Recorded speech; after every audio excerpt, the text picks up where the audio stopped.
Hi, today I'm joined by Hardeep Toor, who's got many different avenues to his qualities.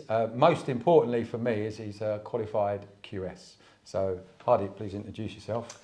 Hi, Hardeep Toor. I'm a partner at Bellada Group, which is a investment and development company. I also manage the developments for and on behalf of Savoys for the clients, and I do some mentoring on the side as well. As well as a QS for some lenders. Sorry, yes. I do obviously quantity surveying, qualified for 10 years, chartered with the RICS, and I have in my background worked on behalf of some of the lenders to appraise and help with the development loans and the drawdown process. So with all that going on, It's no wonder I can't always get hold of you. What have you got on the horizon? On a personal horizon, we're still doing projects as we do with the commercial to residential hybrid strategy that we do. And in the mentoring side, I still do a couple of handful of clients, only the ones that I kind of really can get my teeth into in terms of these kind of permitted development schemes. With the QSing side of things, I've got a consultancy that's kind of running itself a little bit and doesn't necessarily need me around to micromanage, which is good. On the Savoy side, clients approach us, they approach you, approach me, and we start it off. How do you find the properties? I think that's the most common question I get. I know, okay, fine. So I know there's a buzzword in the industry right now about direct to vendor and people doing all these letter drops and stuff. And I'm not saying that doesn't work, and it has worked for us in the past where we have got direct to vendor. Because we work in a similar area all the time, pretty much, I build a good relationship with the agents. And 9 times out of 10, I would probably say our deals are off market. And what I mean by that is that agents got something. They don't necessarily need to hit the market on Rightmove, Zoopla, where everyone else is going to see them. They'll contact us maybe a week before saying, look, we've got this site. We know it's something you like. Do you want to have a look at it? You get first refusal. That's majority of the time. And then obviously we look at auctions. You know, we do a lot with Allsop, Savoys, etc. So it's a mixture. If it hits the market, sometimes, and I would argue it's probably a little bit too late because I think they've got their little black book. But sometimes vendors are adamant that it needs to go on the market to achieve full value. So I also know from experience, a couple of times, you found by just walking into next door, looking at a premises that's run down, offices that are shut, even the rundown garage unit you found. And that was just by walking in and asking. And pretty much, so what I like to do, especially with the commercial to residential schemes that we do, if you're working on a secondary parade or a tertiary parade, I always say most of the businesses on that parade are owner occupiers. So if they've got a kind of newsagent shops, that's not a big brand like Cost Cutters. Even if it is, it's usually a franchise. But the person in that building or person in that unit is either working directly for the owner of the property or they are the owner.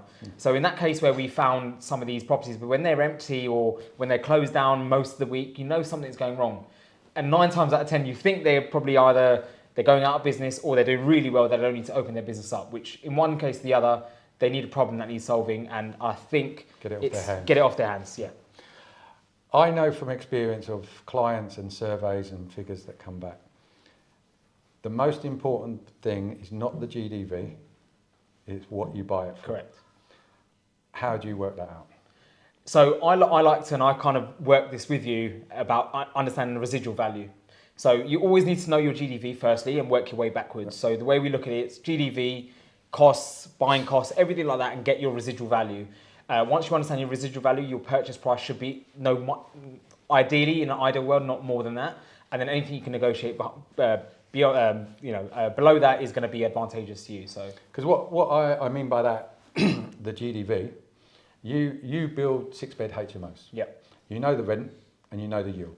So whether you do 3 in a row or 1 in one street, 1 in the other, that GDV is not going to change. Within 10, 15,000. People overpay day one. They get the GDV, but they don't get all their money back out. And I know from working with you and Savoys, in certain circumstances, when you've got the valuation back, you walked away from the deal.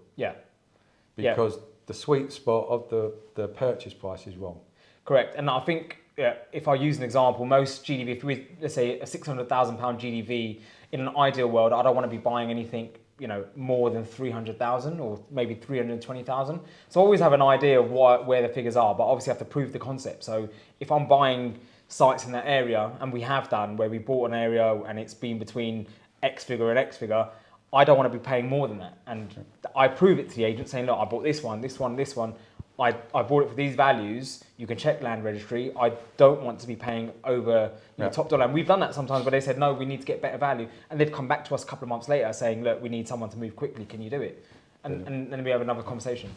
Right, with all these different jobs you do, how do people get hold of you? How do they get hold of me? Probably on LinkedIn. I do a lot of posts on LinkedIn. I'm quite active on LinkedIn and I'm active on Instagram. LinkedIn is just my name, Hardeep Toor. And on Instagram, it's harv_property. And obviously through the Savoys website, there is contact details from myself as well. Great. Thanks very much, Hardeep. No worries. Watch out for future podcasts from all our social media normal outlets.